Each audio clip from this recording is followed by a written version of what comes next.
3 children closed in around an 8-year-old boy in the park, yanking at the silver bracelet on his wrist, the only thing he had left from the mother he'd lost. "Kid with no mom, hand it over. You don't deserve to keep it." They filmed him as he cried without making a sound, then posted the video online with a caption that read, "Mute orphan." By the next morning, the video had hit 300,000 views. But when the most powerful mafia boss in Chicago saw his own son's face on that screen, the whole city would pay the price. Only the one who saved the boy wasn't one of his men, wasn't a bodyguard. It was a gaunt young woman collecting discarded cans in the park, the same woman his wife had saved in a dark alley 3 years earlier, the woman his wife had spoken of with her very last breath. Kieran Blackwood was in a meeting when Flynn called. "Brother, Sawyer's being bullied. There's a video." He opened the link, and the world seemed to stop turning. His son, the child who hadn't spoken a single word since the day his mother died, was crying in the middle of a circle of 3 older kids. They were tearing at the silver bracelet on his wrist, the bracelet Genevieve had worn for 10 years, the bracelet engraved with the words, "Light in Darkness," the bracelet she had placed in their son's hands before she closed her eyes for the last time. Kieran clenched his jaw, rage rising through his blood like fire. He would find those kids. He would make their parents get on their knees and beg for forgiveness. But then he saw the girl in the video. Thin, worn-out clothes, a bag of cans in her hand. She rushed in, snatched the bracelet back from the children, and stood in front of Sawyer like a shield. The kids laughed at her. Crazy homeless woman. But she didn't move. She stayed there, trembling but unbroken, until they finally walked away. Kieran stared at her face, and his heart felt like it was being squeezed in a fist. He knew that face. 3 years ago, Genevieve, his wife, the woman he loved more than his own life, had told him about a girl she'd saved in the alley behind the hospital. She was almost dead from a high fever, Kieran. Only 24. Her father threw her out, not a dollar to her name. But you know what? There was still light in her eyes, like me back then, the day I met you. Genevieve had written the girl's name in her notebook, the notebook Kieran hadn't dared to open since the day his wife died. That night, alone in his office, Kieran opened it with shaking hands. He turned to the last page, where Genevieve's handwriting was faint and slanted, lines written only a few days before she was gone. Lennox Whitmore, 24, the alley behind St. Mary's Hospital, a rainy night in November. This girl has light in her eyes like me back then, the day I met you. She will shine. I believe that. If you're reading these lines, Kieran, find her. Help her the way you saved me. Kieran remembered the promise he'd made to his wife at her hospital bed, when she held his hand for the last time. There's a girl named Lennox. If you meet her, help her. He had nodded without understanding. He had promised without knowing what, exactly, he was promising. For 3 years, he'd told himself it was only the half-conscious talk of someone slipping away. But now, the woman his wife had spoken of with her dying breath had just saved his son. And he didn't believe in fate, not until today. If you want to know what happens when a mafia boss comes face-to-face with the girl his wife once saved, leave a like on this video. Share it with anyone who needs a story that reaches straight into the heart. And don't forget to subscribe so you won't miss the next episodes, full of surprises. Kieran Blackwood couldn't sleep that night. He sat in his study, the weak glow of the desk lamp falling over Genevieve's notebook, still open on the desk. The name Lennox Whitmore kept echoing inside his head like a whisper from somewhere far away. Genevieve had written her name, had told him to find her, and now that very woman had appeared to save his son. Kieran didn't believe in coincidence. He picked up his phone and called Flynn immediately, even though the clock had already struck 2 in the morning. Less than 15 minutes later, his younger brother was in the study, eyes still heavy with sleep, but his posture alert. Kieran didn't waste words. He told him to find everything about a girl named Lennox Whitmore, her address, her job, her family, her past, everything that could be found. Flynn lifted an eyebrow, surprised, because it was rare for his brother to care about anyone besides Sawyer. But he didn't ask anything more when he saw Kieran's eyes. There was only one sentence Kieran gave, spoken like an explanation and a command all at once. Genevieve wanted him to find her. Flynn nodded, then disappeared into the night to carry out the order. The next morning, just as the first sunlight slipped through the curtains, Flynn returned with a thick file in his hand. He sat in the chair across from Kieran, flipped through the pages, and began to read. Lennox Whitmore, 27 years old, born in Columbus, Ohio. Her mother died of cancer when Lennox was only 19, leaving her alone with a father who drank. Kieran listened, each detail cutting into him like a blade. Douglas Whitmore, Lennox's father, had been an ordinary man until his wife was gone. He sank into alcohol, and then he started to beat his daughter. Right after the funeral, Lennox was thrown out of the house with nothing but the clothes on her back. She had studied nursing for 2 years, but she had to drop out when the money ran out. She lived on the streets, scraping together whatever she could just to survive from one day to the next. 3 years ago, she had almost died in the alley behind street Mary's Hospital, burning with fever and exhaustion. But a volunteer nurse found her, brought her inside, paid her hospital bills, and bought her new clothes. That nurse was Genevieve. Kieran's hand tightened as he heard it, his heart stabbing with the realization that his wife had saved Lennox only a few weeks before she died. Flynn kept reading. Now, Lennox worked at a small cafe on the outskirts of the city, wages so low she had to collect recyclables on the side just to make ends meet. But what truly caught Kieran's attention was the last line of the report. Flynn looked at him, his expression grim, and said there was one more thing. Douglas Whitmore was in debt, $50,000, and the creditor was none other than Malcolm Thornton. Kieran's teeth clenched at that name. Malcolm Thornton, the enemy who was trying, day by day, to bring him down. The man who wanted to take everything Kieran had built. Lennox's father owed money to Kieran's enemy, and that couldn't be a coincidence. Kieran stood, walked to the window, and stared out at the rose garden Genevieve had planted. He thought about the girl in the video, thin, pale, in worn clothes, and still she had rushed forward to protect his son without a second of hesitation. She lived in that kind of misery, her father indebted to his enemy, and yet she had saved Sawyer without needing to know who the boy was. Flynn asked what he was going to do, but Kieran didn't answer right away. He took the photograph from the file and looked into Lennox's eyes that stayed steady no matter how cruel life had been to her, and he realized there was something familiar there, the very thing Genevieve had spoken of, that light his wife had seen 3 years ago. Kieran set the photograph down, grabbed his coat, and walked toward the door. Flynn rose and asked where he was going, but Kieran only said, quietly and firmly, that he was going to meet her himself. For the first time in 3 years since Genevieve was gone, Kieran Blackwood was going to seek out a woman, not for business, not for power, but for a promise made to his late wife, and for a debt of gratitude he could feel in his bones he had to repay. The Morning Brew Cafe sat at the very end of a quiet street, small and unassuming among the weathered old buildings of the suburbs. Kieran parked a short distance away, brought no bodyguards, didn't take Flynn with him, and walked in alone, wearing the plainest black coat he could find in his closet. He chose the most hidden corner of the cafe, a spot where he could watch the entire room without drawing attention. And then he saw her. Lennox Whitmore stood behind the counter, her hair tied up neatly, her apron faded from being washed too many times, her hands moving quickly as she made coffee after coffee. She was thinner than in the photograph, her collarbones sharp beneath the thin fabric of an old t-shirt, but the smile she gave the customers was still warm and sincere. Kieran sat there for 2 full hours, ordered 3 espresso shots he barely touched, simply so he could stay and watch her work. He noticed Lennox never sat down, never took a real break, moving from one table to the next, wiping, serving, smiling at every guest even though her legs were clearly aching.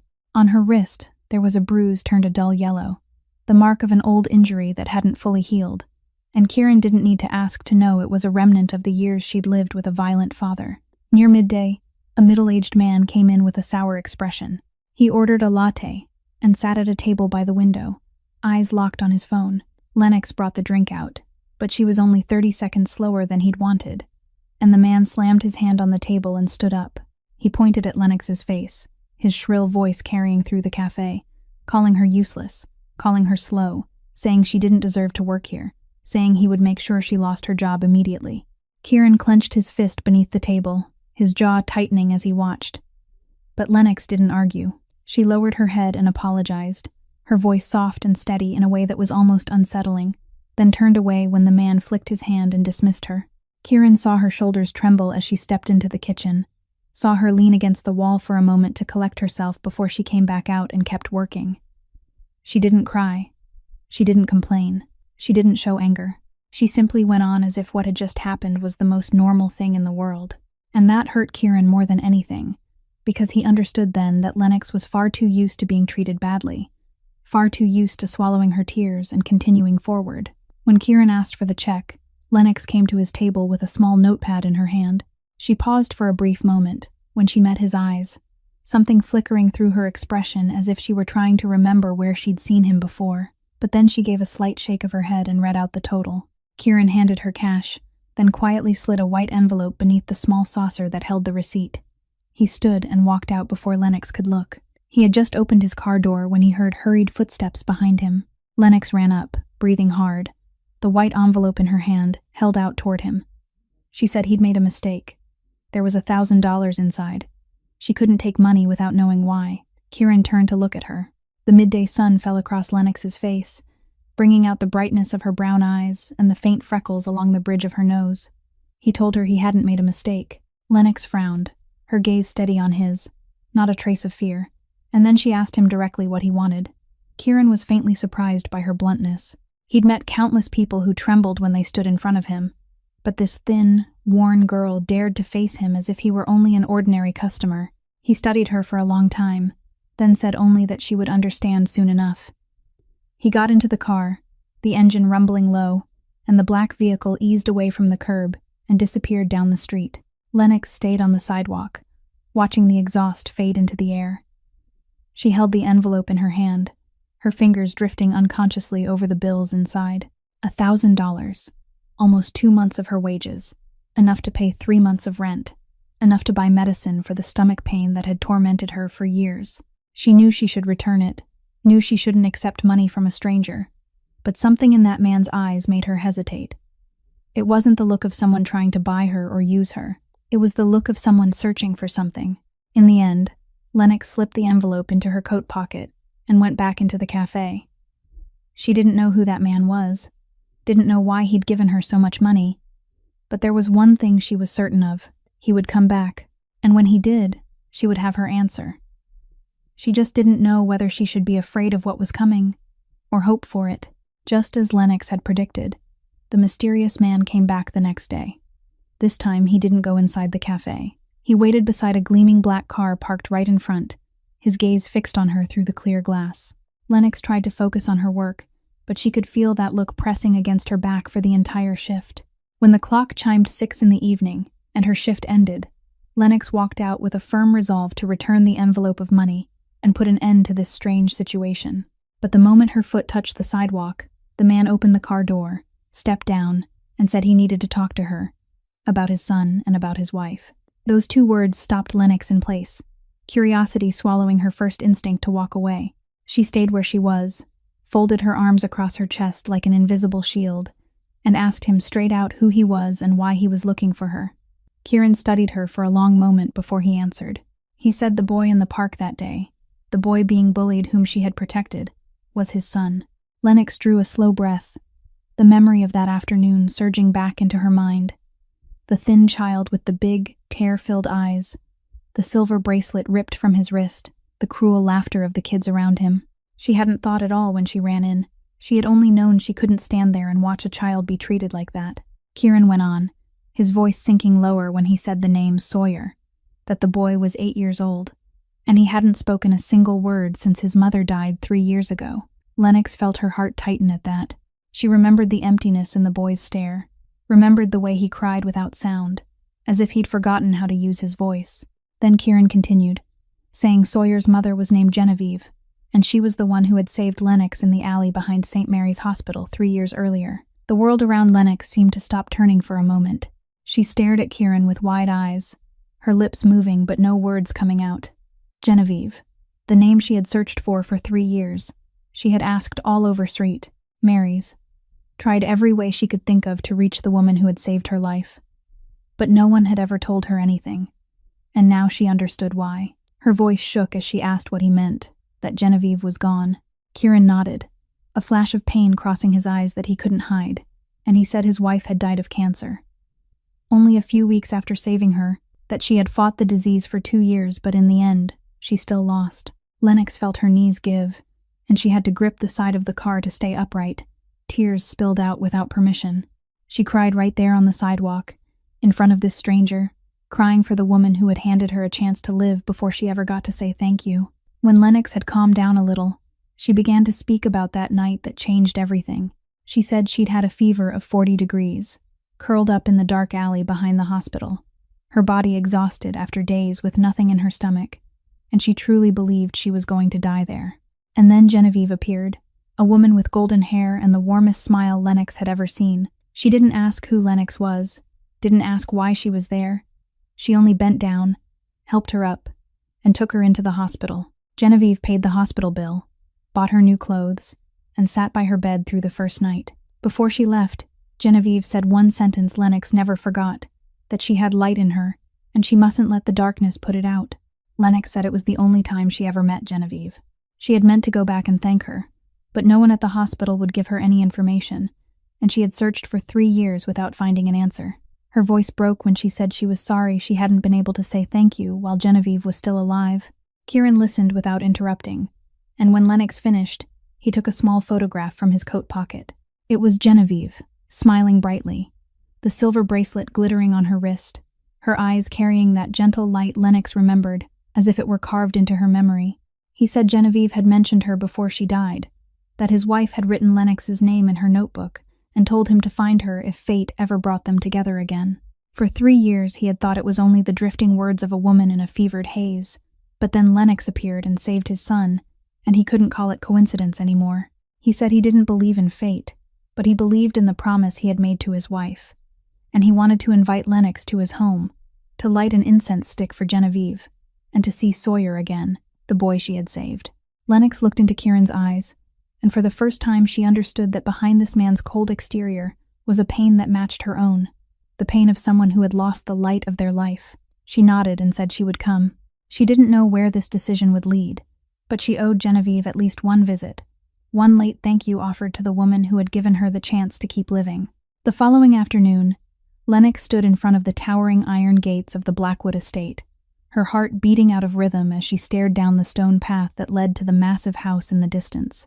She had chosen the neatest outfit she owned from her small, worn closet, a dark blue dress she'd bought on sale 2 years earlier. But standing in the middle of all this luxury, she still felt like a blot of ink spilled across a sheet of spotless white paper. The gate swung open slowly without anyone touching it, and Lennox drew in a deep breath before she stepped inside. The driveway was longer than she'd expected, lined on both sides with white rose bushes in full bloom, their gentle scent spreading through the late afternoon air. She wondered if these were the flowers Genevieve loved, and that thought made her eyes sting. Kieran was waiting for her on the front steps. Today he wasn't wearing the severe black suit she'd seen before, only a white shirt with the sleeves rolled up to his elbows, which made him look, at least a little, less frightening. He nodded in greeting, then pushed open the heavy wooden door and invited her in. The interior stole Lennox's breath, the ceiling soaring overhead with crystal chandeliers throwing off glittering light, the polished marble floors shining like mirrors, expensive oil paintings lining the hallway. Yet in the middle of all that grandeur, Lennox felt something missing. The house was too quiet, too cold, as if life had drained out of it long ago.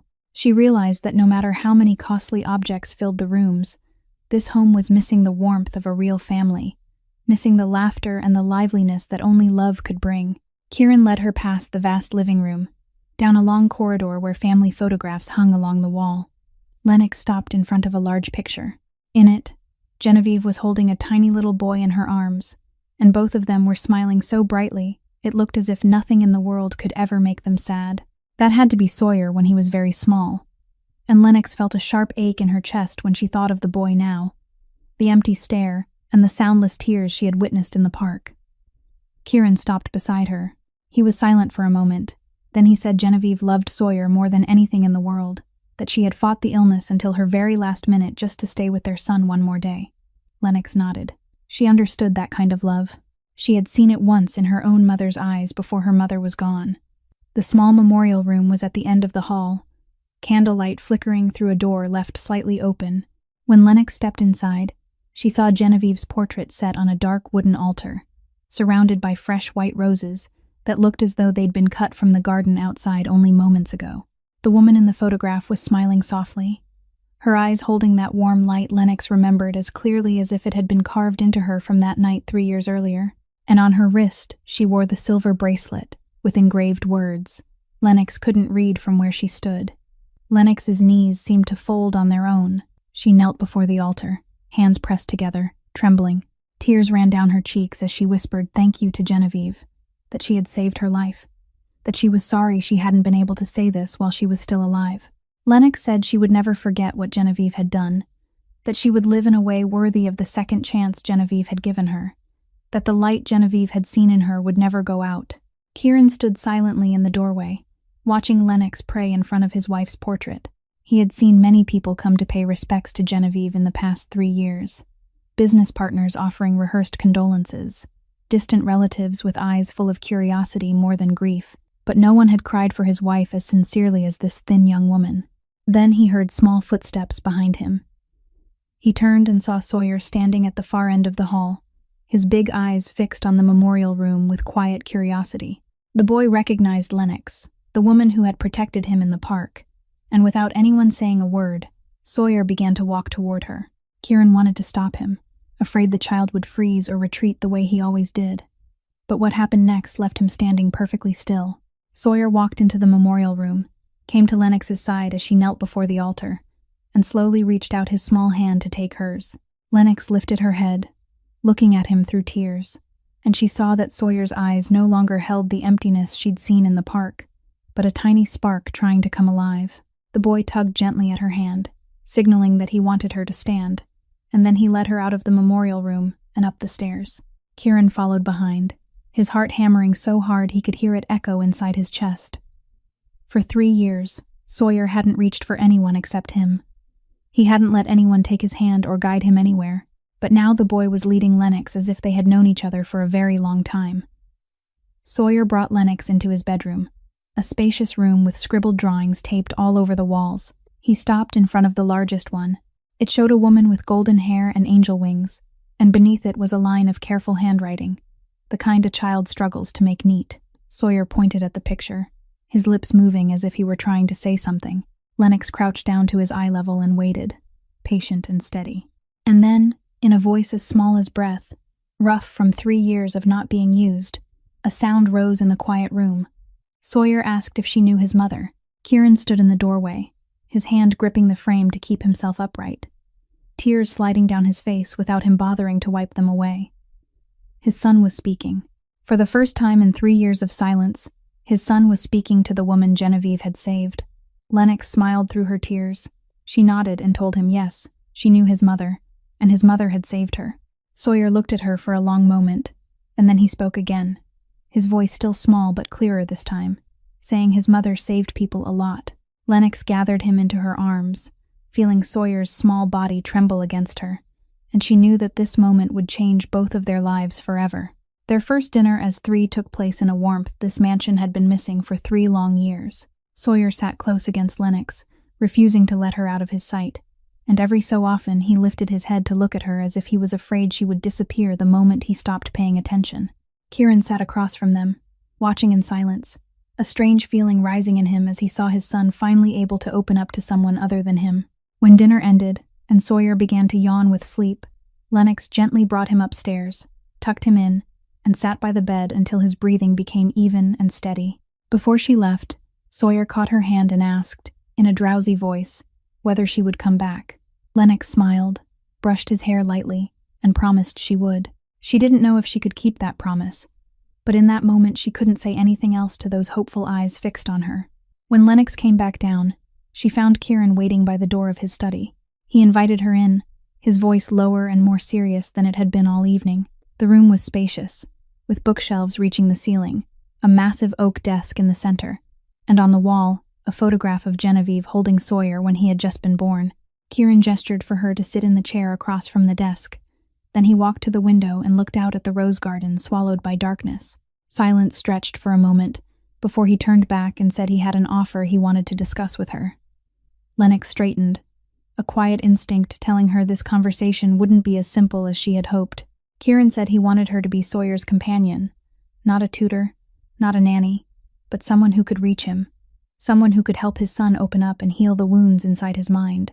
He named a figure of $10,000 a month, along with housing on the estate grounds, and every living expense covered. Lennox froze when she heard the number. It was 10 times what she made at the cafe, enough that she would never have to worry about rent or medicine again.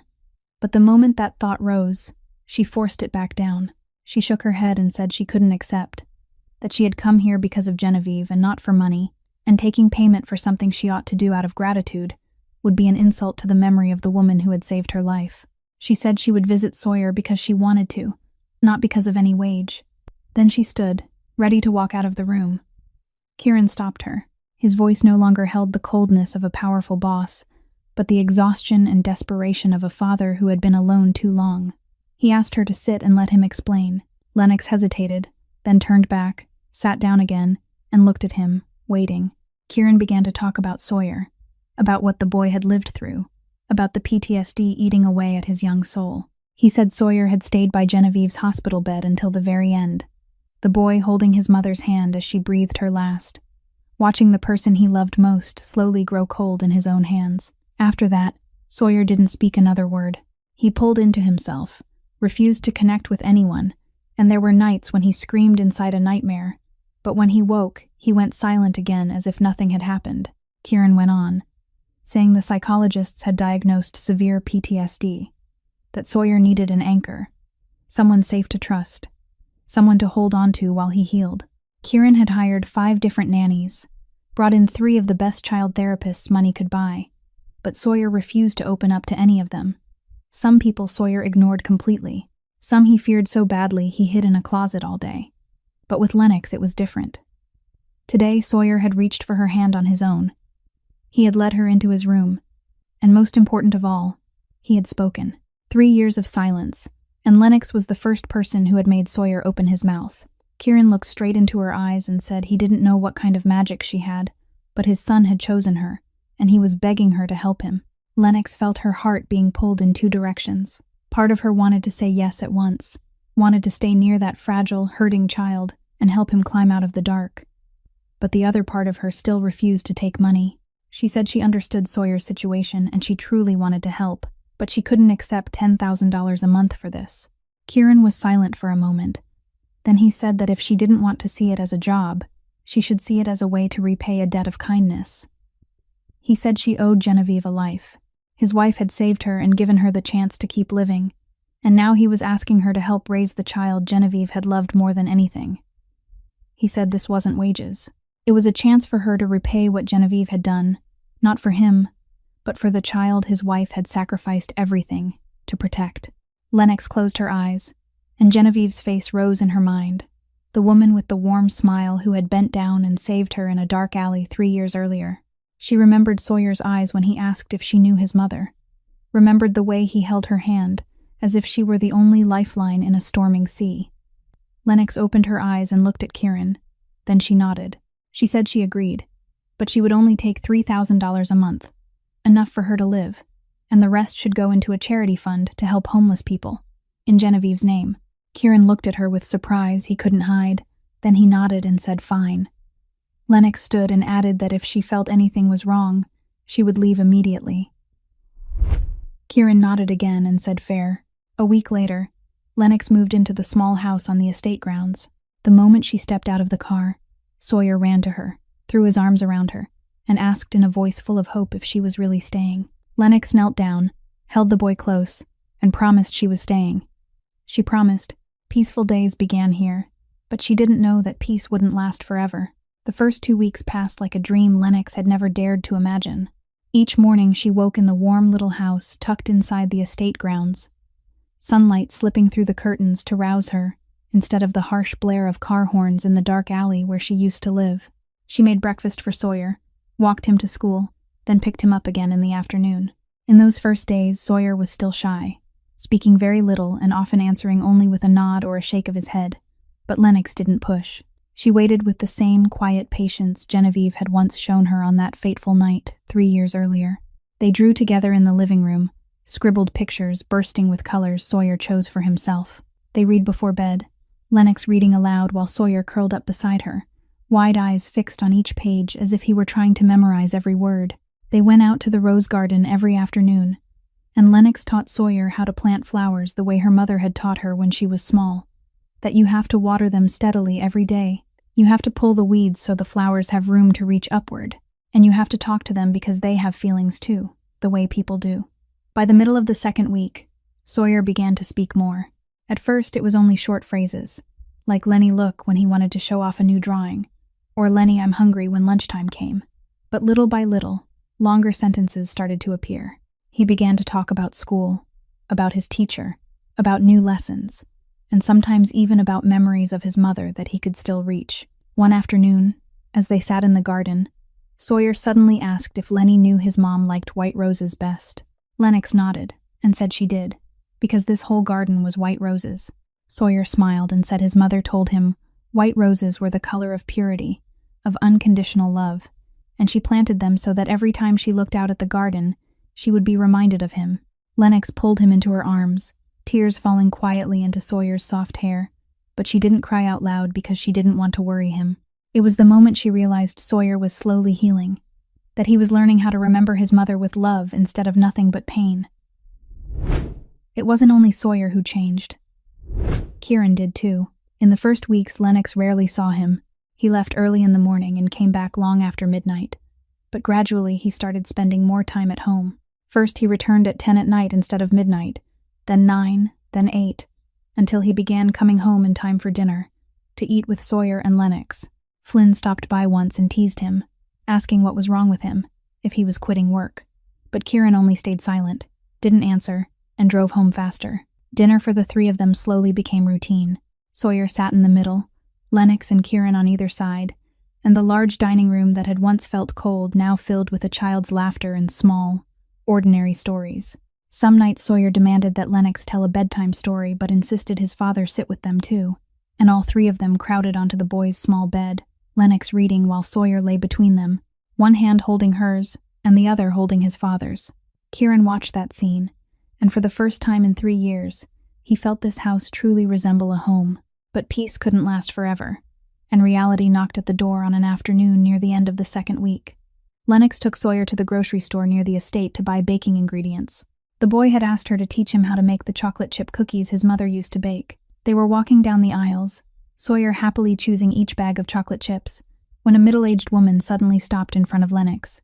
The woman stared at her for a moment, then blurted out that she was Lennox Whitmore. Wasn't she? The homeless girl from back then who used to live in that cheap lodging house on the other side of the city. Lennox went rigid. She recognized the woman as the former landlady of the miserable boarding house where Lennox had once rented a corner of a room, shared with 4 other people 2 years earlier. Lennox gave a polite nod, hoping the encounter would end quickly, but the woman didn't let it go. She looked at Sawyer beside Lennox, then looked through the glass doors to the gleaming black car parked outside, with a driver in a black suit waiting beside it. The woman's eyes widened as she put the pieces together. She lowered her voice, but it was still loud enough for Lennox to hear every word. She asked what Lennox was doing here. This was a rich neighborhood, and she'd heard the owner of the biggest mansion around here was Mafia, the infamous boss of Chicago. Lennox felt the blood in her veins turn to ice. She didn't know what to say. Sawyer sensed Lennox's tension. He tightened his grip on her hand and looked at the stranger with guarded eyes. Lennox swallowed, forced herself to stay calm, and said only that she was working, and please excuse her. She tugged gently at Sawyer's hand and walked quickly toward the checkout, leaving the woman behind, staring after her with curiosity mixed with suspicion. That night, after Sawyer had fallen fast asleep, Lennox sat alone on the sofa in the living room of her little house, her mind tangled in questions with no answers. Where did she belong in this world? Who was she inside that lavish home? What right did she have to stand beside them when she was only a girl who had once collected recyclables just to survive? Small footsteps sounded, and when Lennox looked up, she saw Sawyer standing in the doorway, rubbing his eyes, half asleep. He climbed onto the sofa beside her and asked if Lenny was sad. Lennox tried to smile and said no. She was just thinking. Sawyer was quiet for a moment. Then he took her hand and said in a small but certain voice that she shouldn't go, that she should stay here with him. Lennox gathered him into her arms, tears slipping down, but she kept her voice warm as she whispered that she wasn't going anywhere. Outside the living room, Kieran stood in the darkness, having heard every word. He realized Lennox was being torn between 2 worlds, and he knew he had to show her the truth about his world before it was too late. But whether that truth would make her stay or make her run, he didn't dare to be sure. That night, Sawyer asked to go to bed early because he was tired after a day of running through the garden. And for the first time since Lennox moved onto the estate, she and Kieran stayed at the dining table with only the two of them. The silence between them carried an awkward edge. Lennox didn't know what to say, and Kieran was more used to giving orders than making conversation. At last he stood, opened a bottle of red wine, poured it into 2 glasses, then invited her out onto the balcony to look down at the rose garden under the moonlight. Lennox hesitated for a beat, but she rose and followed. She took the glass without drinking, holding it only to have something to cling to. The balcony overlooked the garden where the white roses were in full bloom, their sweet scent lifting into the cool night breeze, and Lennox realized this had to be where Genevieve once stood to admire the results of her own hands. Kieran seemed to read her thoughts.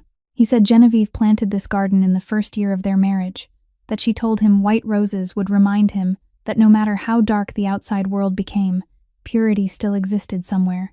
Lennox listened in silence as Kieran began to talk about Genevieve, about how they met, about the life they had before illness stole everything away. He said he met her when he was 25, after a hit that left him badly wounded in the shoulder. He couldn't go to a hospital because the police would ask too many questions, so he went to a small clinic in the suburbs where nobody asked questions if they were paid enough. Genevieve was the nurse on the night shift. She bandaged his wound with steady hands and eyes that didn't tremble. He asked if she knew who he was, and Genevieve answered that she did. The whole city knew the Blackwood family. But that didn't change the fact that he was bleeding and needed treatment. Kieran said it was the first time anyone had looked at him like a human being instead of a monster. And he knew in that moment he would never be able to walk away from her again. They dated for 2 years before they married, and Genevieve never demanded that he change his work. She only said that whatever he did outside, when he came home he should be the man she loved.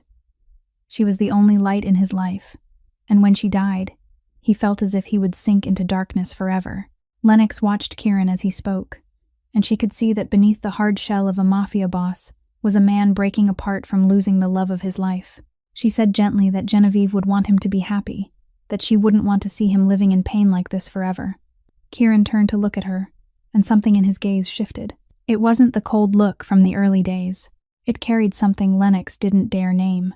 The space between them seemed to thicken, and Lennox suddenly realized the distance between them had never felt smaller. Her heart began to race. Heat rose into her cheeks even in the cool night air, and she turned her face away quickly to escape his eyes. In a small, hurried voice, she said she should go rest. She had to take Sawyer to school early in the morning. Kieran nodded, stepped aside to let her pass, and Lennox left the balcony quickly, her heart beating wild inside her chest. She walked down the hallway toward the stairs, trying to steady herself after what had just happened. But as she passed Kieran's study, she noticed the door was slightly open, and voices were coming from inside. Lennox stopped, meaning to keep going because she knew she shouldn't eavesdrop, but the next voice pinned her feet to the floor. It was Kieran's voice, but not the low, warm voice he used with her and Sawyer. This was ice cold, sharp as a blade, threatening enough to make her shudder. She glanced through the crack in the door and saw a man kneeling on the floor, face bruised, blood at the corner of his mouth, hands tied behind his back. Kieran stood over him, asking if he truly thought he could betray him and go unpunished. Then he signaled to Flynn, who stood nearby, and Flynn stepped forward and drove a hard punch into the man's stomach, folding him over in pain. Lennox clapped a hand over her mouth to keep from making a sound. She stepped back, but her heel caught a decorative plant pot set in the corner of the hallway. The noise rang out in the quiet night, and Kieran snapped his head toward the door at once. His eyes met hers through the narrow opening, and for a brief moment both of them froze. Kieran stepped into the hallway, closed the study door behind him, and faced Lennox. He said, "Let him explain." But Lennox backed away another step, her face strained pale, her hands trembling. She said he was Mafia, truly Mafia, not just a rumor she'd heard. Kieran didn't deny it. He said plainly that yes, he was the man the world called a monster.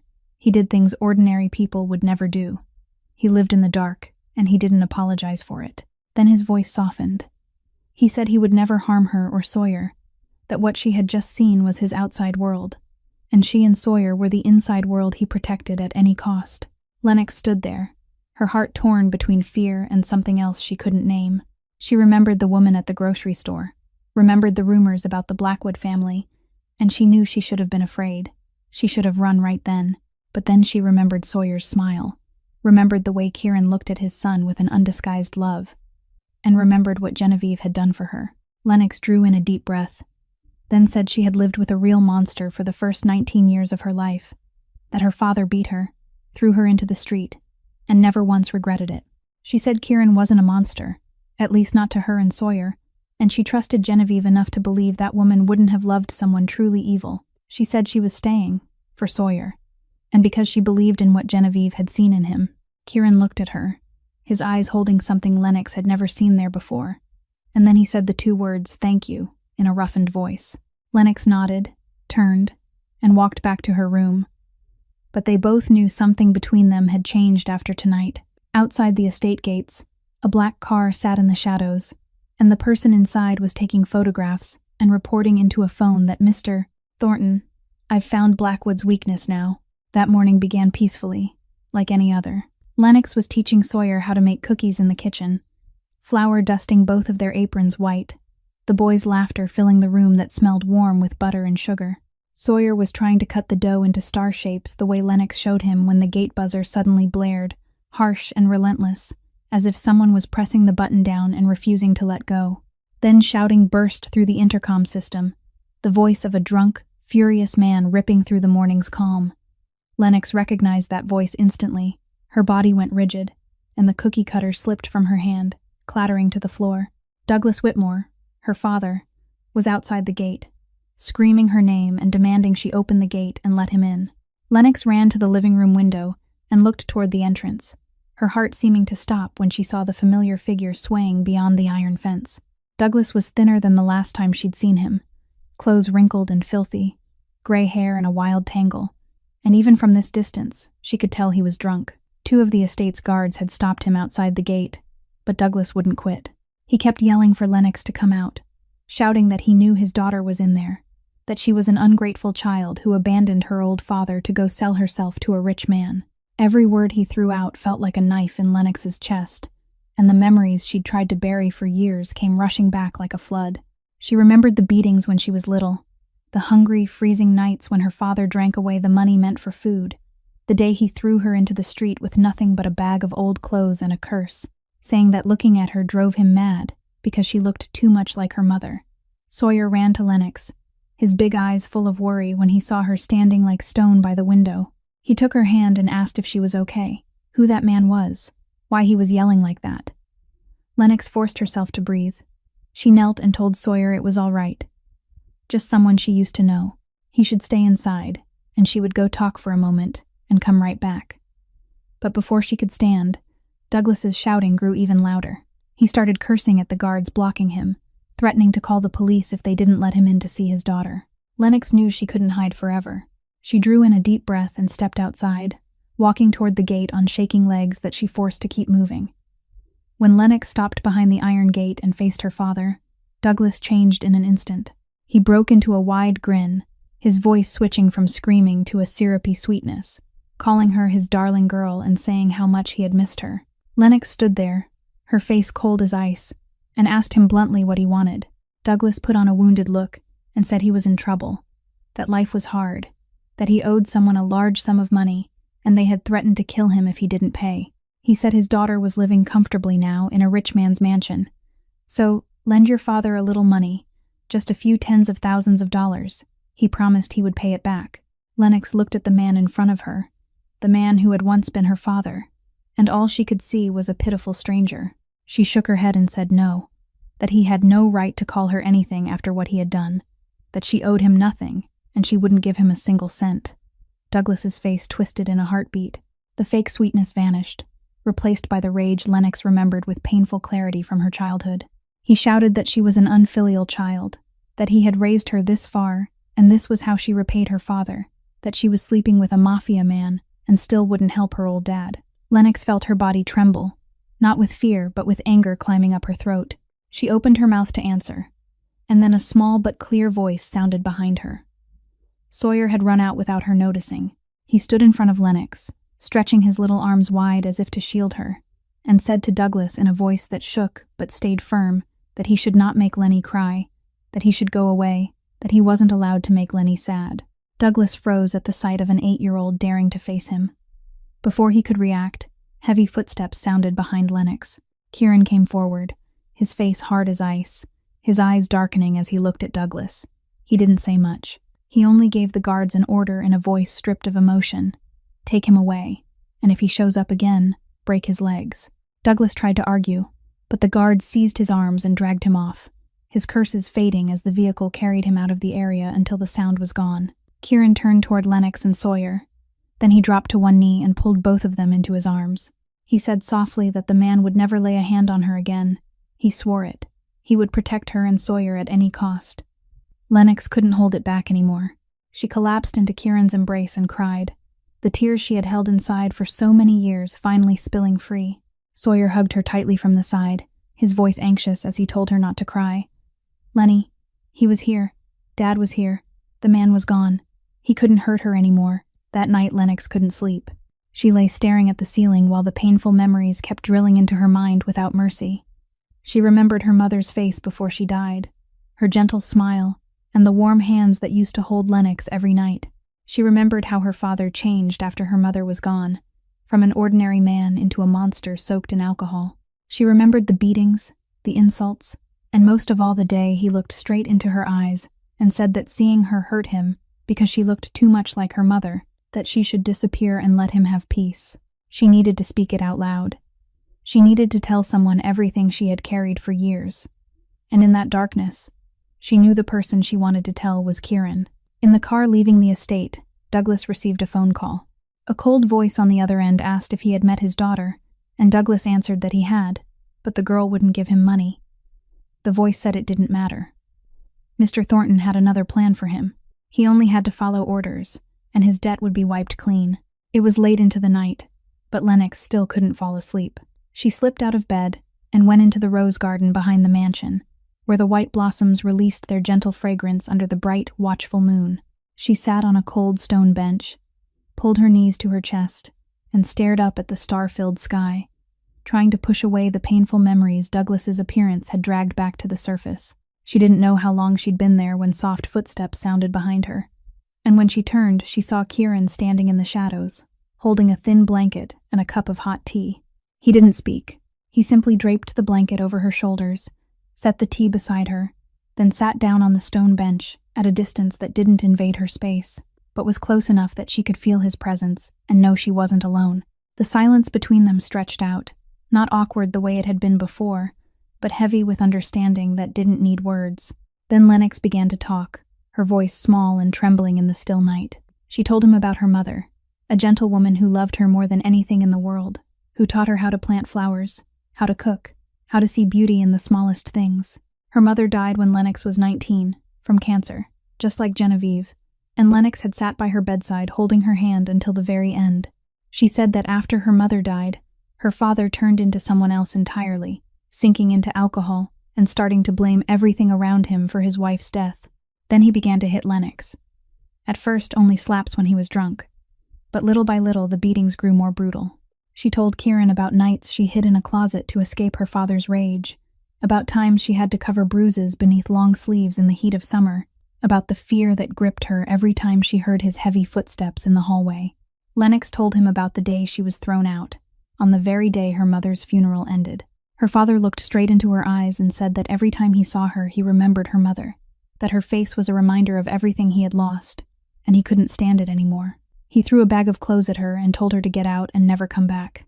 She spoke of 5 years on the streets, sleeping in hidden corners near bus stations, collecting recyclables to scrape together a few dollars for bread, days when she had nothing to eat and only drank from public water taps to keep the hunger at bay. She told him about the night she nearly died, when her body burned with fever until she didn't have the strength to move, when she lay in the dark alley behind Street, Mary's hospital, and thought that was where her 24 short years would end. And then Genevieve appeared, like an angel stepping out of the dark, and saved her. When Lennox stopped, tears were streaming down her cheeks and she hadn't even realized it. Kieran hadn't said a single word while she spoke. He only sat there and listened, and when she fell silent, he gently pulled her into his arms. Lennox cried against his chest, her body shaking with muffled sobs, and Kieran held her tightly as if he could shield her from every hurt the past had ever left behind. In a low, warm voice, he told her she had survived hell, that she was stronger than anyone he had ever met, and that she deserved to be loved and protected. They stayed like that for a long time, until Lennox's tears dried and her breathing steadied again.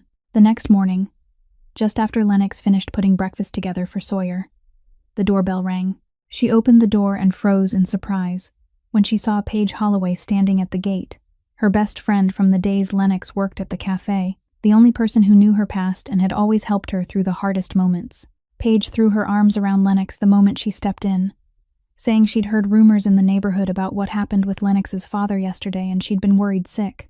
Lennox brought Paige inside, introduced her to Kieran, who was sitting in the living room reading the newspaper, and Sawyer immediately ran up to the unfamiliar woman with curious eyes.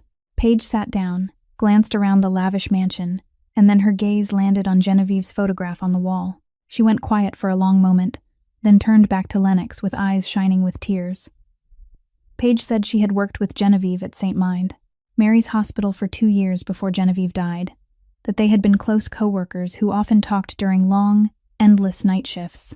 She said Genevieve used to mention a girl she had saved in the alley behind the hospital, a girl with sad eyes but a stubborn strength shining through them, and Genevieve had said she saw herself in that girl when she was young. Genevieve had told Paige she hoped that one day the girl would find a family, would find a place where she belonged, because she deserved to be happy. Paige said she hadn't known that girl was Lennox until today, when she saw Genevieve's picture and heard Lennox speak about her past. Lennox cried as she listened. She had never imagined Genevieve had thought of her so deeply, had believed in her so much, when they had met only once in their entire lives. Paige took her hand and said Genevieve had been right, that looking at Lennox now, loved and protected inside this home, Genevieve would surely be glad. Before she left, Paige gave Lennox a quick wink and whispered that she should hold on to this family, because this was where she belonged. Kieran stood at the doorway, having heard every word, and he realized Genevieve had seen something special in Lennox long before he ever knew her, and now he was beginning to see it too, more clearly with each passing day. In a dark office on the other side of the city, Malcolm Thornton sat behind a massive oak desk, the desk lamp casting light over his angular face and eyes cold as a venomous snake's. Spread across the desktop in front of him were dozens of photographs, Kieran stepping out of the mansion, Sawyer playing in the garden, and most of all, photographs of Lennox, the gaunt young woman holding the boy's hand with a warm smile. Malcolm tapped his fingers on the desk, steady and measured like a countdown, then lifted the phone and ordered his men to bring Douglas Whitmore in. Minutes later, the door opened, and Douglas stumbled inside, eyes bloodshot from alcohol, fear written plain across his haggard face. He was thrown into the chair across from Malcolm like a ripped sack, trembling as he looked into the eyes of Chicago's infamous drug kingpin. Malcolm began in a terrifyingly calm voice, reminding Douglas that he owed $50,000, and the deadline had been overdue for a long time. He said that by underworld law, Douglas should have been dead since last week, but he was still breathing because Malcolm believed he could be useful. Douglas stammered and asked what he had to do, and Malcolm let out a thin, humorless smile, then shoved a stack of photos across the desk toward the shaking man. Lennox was in every one of them, at the cafe, at the Blackwood estate, at Sawyer's school. Malcolm said Douglas's daughter was living in the home of his enemy, becoming a fatal weakness for Kieran Blackwood, and Douglas would help him exploit that weakness. Douglas shook his head, saying Lennox wouldn't even look at him, so how could he do anything? Malcolm stood, walked around to Douglas, and laid a hand on his shoulder with a friendliness that was purely for show, then said Douglas didn't have to do anything right now. He only had to wait, and whenever Malcolm needed him, he would order him to tell the press that his daughter had mental problems, that she couldn't be trusted, that she was scamming the Blackwood family. Douglas stayed silent, too afraid to argue, and Malcolm knew he'd just gained another piece for his board. After Douglas was taken away, Malcolm turned on the large screen mounted on the wall, and a video began to play. It was the footage of Sawyer being bullied in the park, the boy crying without sound as other children tore the silver bracelet from his wrist, his mother's bracelet, and called him with the cruelest words they could find. Malcolm laughed as he watched it again, because this was the perfect weapon he needed. The arrogant 12-year-old son of Malcolm Thornton had been the ringleader of the bullying group that day. Malcolm had deliberately arranged the attack on Sawyer weeks in advance to humiliate the Blackwood name, unaware that Lennox's intervention would eventually lead him to Kieran's greatest weakness. He ordered his men to push the video online tonight, with the most inflammatory headline possible, and to make sure it spread across Chicago before Blackwood could react. Malcolm's plan was simple. When Kieran was distracted by family, when he had to deal with scandal and public outrage, Malcolm would move in and seize the Chicago port deal Kieran was negotiating, a deal worth hundreds of millions of dollars that could shift the balance of power in the underworld. The next morning, as Lennox had just woken up and was preparing breakfast for Sawyer, her phone rang again and again. She answered and heard Paige's anxious voice on the other end, asking if Lennox had checked online yet, because a video of Sawyer was spreading everywhere. Lennox's heart seemed to stop. She rushed to her phone and searched, and what appeared on the screen made the blood in her veins turn to ice. The video of Sawyer being bullied had more than 500,000 views after only one night, with a vicious headline saying the Chicago Mafia boss's son cried like a girl. The comments below were flooded with acid and cruelty. People mocked Sawyer, mocked Kieran, and some even dug for information about Lennox, asking who the mysterious girl living in the Blackwood house was. Lennox ran upstairs to Sawyer's room, praying the boy didn't know yet. But when she opened the door, she saw Sawyer sitting on the bed with a tablet in his hands, wide eyes fixed on the screen with a terrifying emptiness. Kids at school had sent him the link, along with messages of teasing and laughter.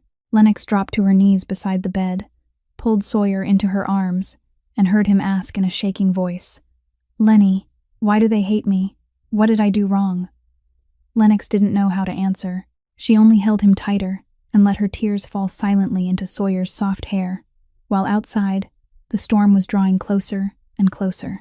The video kept spreading at a dizzying speed. By noon that day, the number had surged past 800,000 views, with no sign of slowing. Local news pages began to pick it up.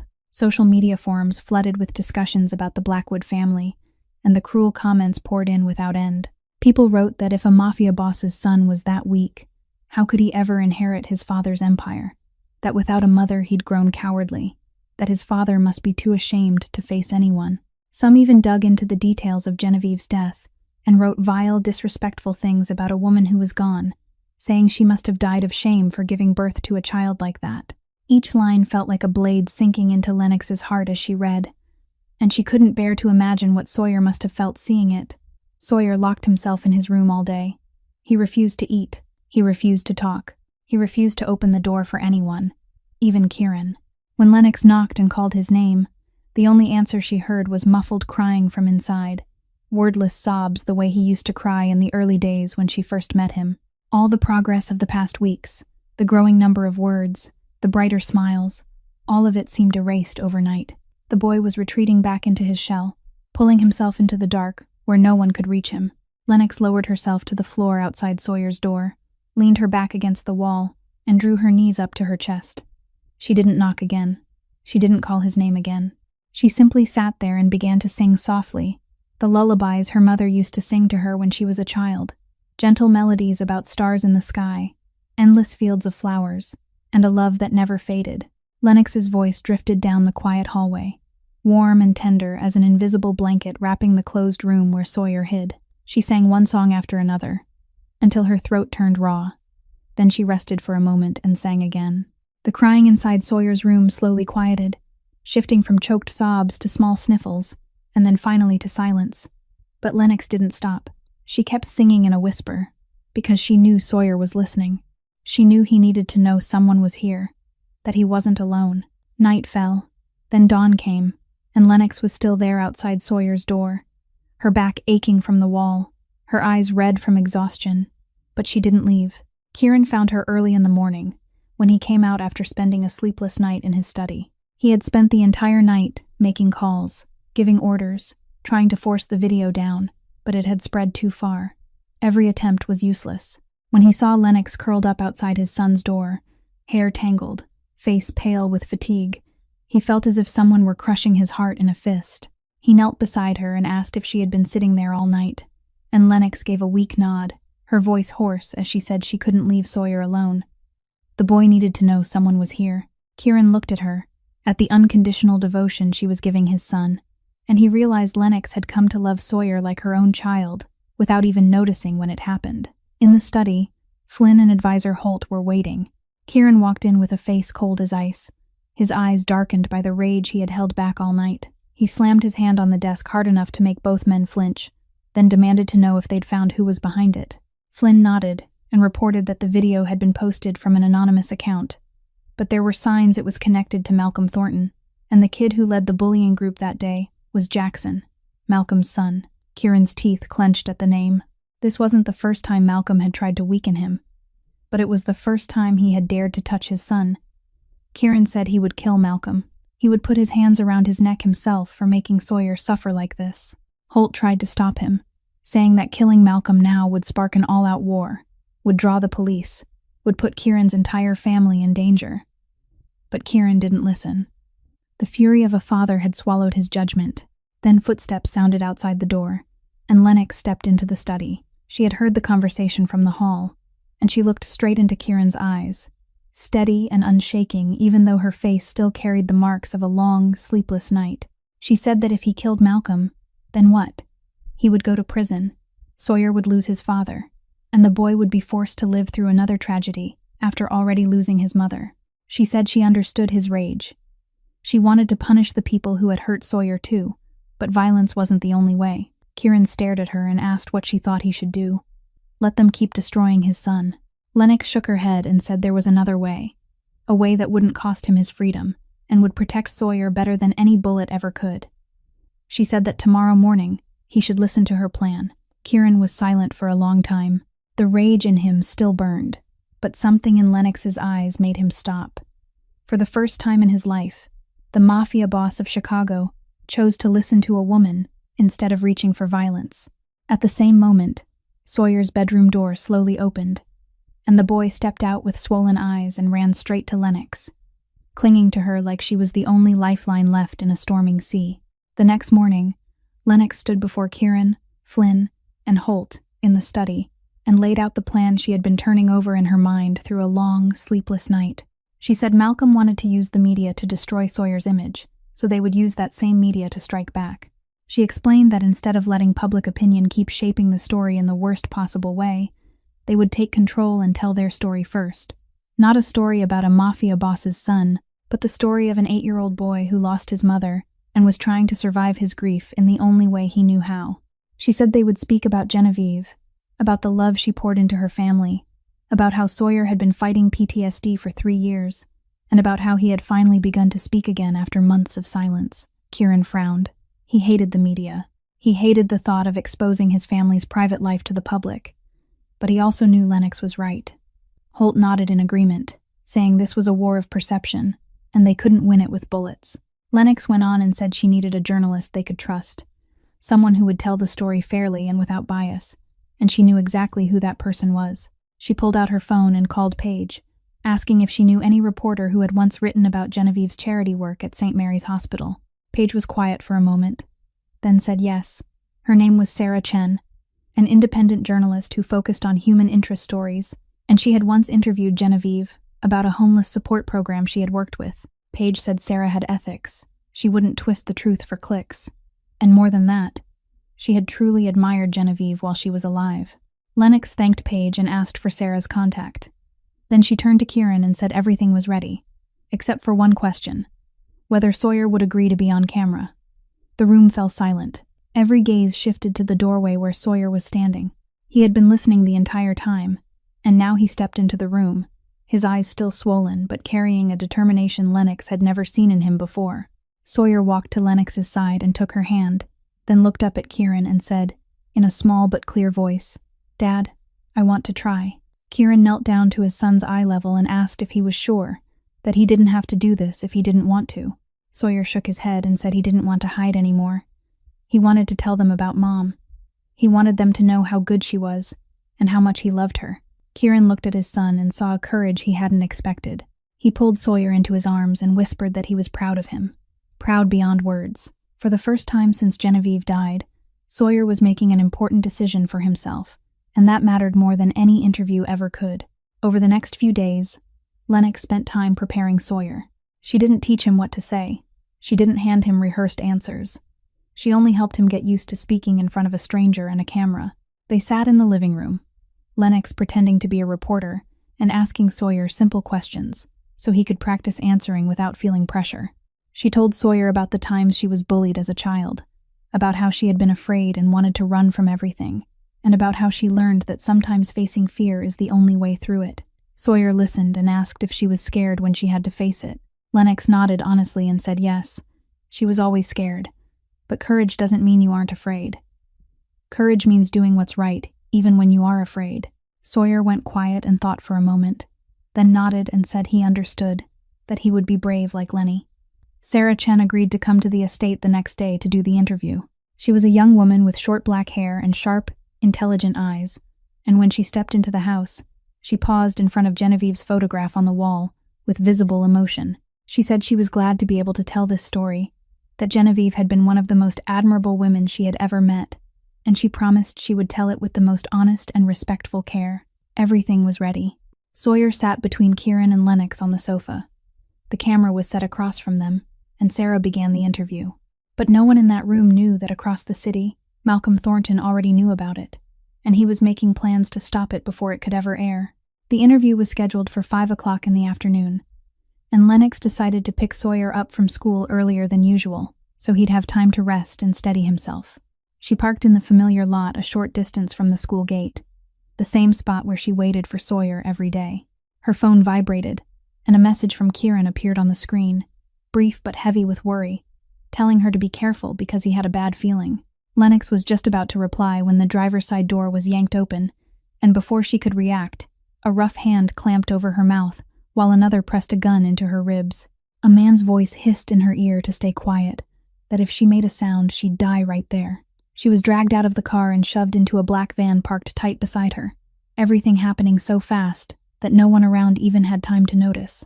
At the same moment at the school gate, Sawyer stepped out with his backpack on, his eyes bright as he searched for Lennox's familiar shape. But instead of seeing her, he saw two men in black suits walking toward him, and one of them bent down and said in a falsely friendly voice that Sawyer, right, his dad had sent them to pick him up because Lenny was busy. Sawyer frowned, suspicious. His father had always warned him never to go with strangers, no matter what they said. But before the boy could run, one of the men grabbed his arm and pulled him quickly toward a car idling nearby. Sawyer tried to scream, but a rough hand covered his mouth, and in a few short seconds the child vanished from the school gate, as if he'd never been there at all. Lennox woke in a dark room, the smell of dampness and motor oil hitting her so hard it made her want to vomit. Her head throbbed, and she guessed they'd drugged her or knocked her out during the drive. She tried to move and realized her hands were tied tight behind her with rope, her legs bound to the chair legs as well. The place looked like an abandoned warehouse, brick walls stained with watermarks, a concrete floor cold as ice, and a single dim bulb hanging from the ceiling casting weak, sickly light. Then she heard a familiar sound from behind a dividing wall, the sound of Sawyer crying. Lennox's heart felt like it was being crushed. She called his name, asked if he was all right, asked if anything hurt. Sawyer's voice came back, trembling and terrified, saying, "Lenny, I'm scared. Who are they? Why did they take us?" Lennox forced her voice to stay calm, even as her heart hammered like a war drum. She told Sawyer to listen to her, to take a deep breath, that she was right there, and she wouldn't let anyone hurt him. The metal door shrieked as it opened, and Malcolm Thornton walked in wearing a victorious smile. He was dressed in an expensive gray suit that looked obscene against the filthy warehouse around him, and his eyes were cold and reptilian as he looked down at Lennox.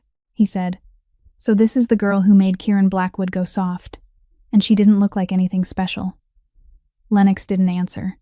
She only held his gaze with a steadiness that didn't shake. Malcolm let out a mocking laugh and signaled for his men to bring in a camera. He said now they were going to film a little video to send to Blackwood, to show him what happens when you step onto Malcolm Thornton's territory. He turned toward the room where Sawyer was being held and ordered them to bring the boy out. When Sawyer was dragged into the room, his face was pale, his eyes red from crying. Lennox felt fury flare inside her. She ground out that the boy had nothing to do with Malcolm's business and he should let him go. Malcolm laughed loudly and said nothing to do with it. This boy was Kieran Blackwood's son, the perfect weapon. Then he switched on the camera and began recording, his voice cold as he delivered the message to Kieran that he had 6 hours to withdraw from the Chicago port deal, or the girl would die first and the boy would die after. When the recording ended, Malcolm ordered Sawyer taken back to the next room and locked in. Then he left with the threat that Lennox should pray Blackwood was smart enough to obey. Alone again in the darkness, Lennox began to study the space, her eyes adjusting little by little. She remembered what she'd learned during her 2 years studying nursing, how to stay calm in emergencies, how to assess an environment and look for exits. She realized the room holding Sawyer had a small window high in one corner, too small for an adult to climb through, but large enough for an 8-year-old child. Then she looked down at her wrist and saw the silver bracelet Sawyer had put on her that morning. The bracelet engraved with the words "Light in Darkness." The bracelet Kieran had secretly fitted with a GPS tracking device after the bullying in the park. Her heart started beating faster with hope. She knew Kieran would find the signal. He would find them. All she had to do was buy time and keep Sawyer safe until then. She drew a deep breath and began to build a plan in her mind, because if things didn't go the way she needed, she would create a chance for Sawyer to escape with her own hands, no matter what it cost. Lennox waited in the dark, listening for the smallest sounds coming from outside the room. She counted at least 2 guards moving back and forth in the hallway, their footsteps steady every few minutes as they patrolled. She had a plan now, a reckless, dangerous plan, but it was the only chance Sawyer had to get out of this place. She called softly through the dividing wall, her voice a whisper but clear enough for Sawyer to hear, telling him to listen to her, that Lenny was going to do something so he could escape, and when she told him to run, he had to run immediately. No looking back. Run outside and find an adult to call the police. Did he remember his dad's phone number? Sawyer was quiet for a moment, then answered in a trembling voice that he remembered. But what about her? He didn't want to leave her alone. Lennox swallowed her tears and told him she would be fine, that he had to trust her, that the most important thing right now was for him to be safe, and he had to promise her. Sawyer's voice caught when he said, "I promise." Lennox drew a deep breath and then began to scream, her voice exploding with panic in the silent warehouse. She yelled for someone to help, that the boy couldn't breathe. He had asthma. He would die if he didn't get help right now. Hurried footsteps pounded in the hallway, and then the door to Sawyer's room flew open. A guard rushed in and saw Sawyer lying on the floor, his face flushed, his breathing rapid and shallow, as if he were choking. The boy had done exactly what Lennox told him, faking an asthma attack by forcing himself to breathe fast and shallow until his cheeks turned red. The guard panicked. He didn't know what to do, because if the kid died, Malcolm would skin him alive. Lennox kept screaming from the next room, shouting that they needed to untie her. She knew first aid. She could save him. Hurry. He was going to die right now. The guard hesitated for 1 second, then ran to Lennox's room, cut the rope from her wrists, and dragged her into Sawyer's room. Lennox dropped to her knees beside the boy, her hand closing around Sawyer's hand, squeezing 3 times as a signal. She pretended to check his breathing and called out loud that they needed water. "Bring water right now." When the guard turned his back to find water, Lennox leaned close to Sawyer's ear and whispered, fast as wind, "The window on the right. When I make a noise, you run. Don't stop for anything."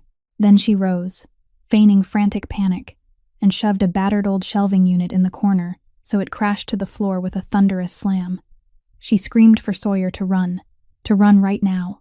Sawyer sprang up like a coiled spring and sprinted for the small window in the corner. He climbed onto the stack of wooden crates beneath it, shoved the rusted frame open with all his strength, and squeezed through the opening just wide enough for his small body.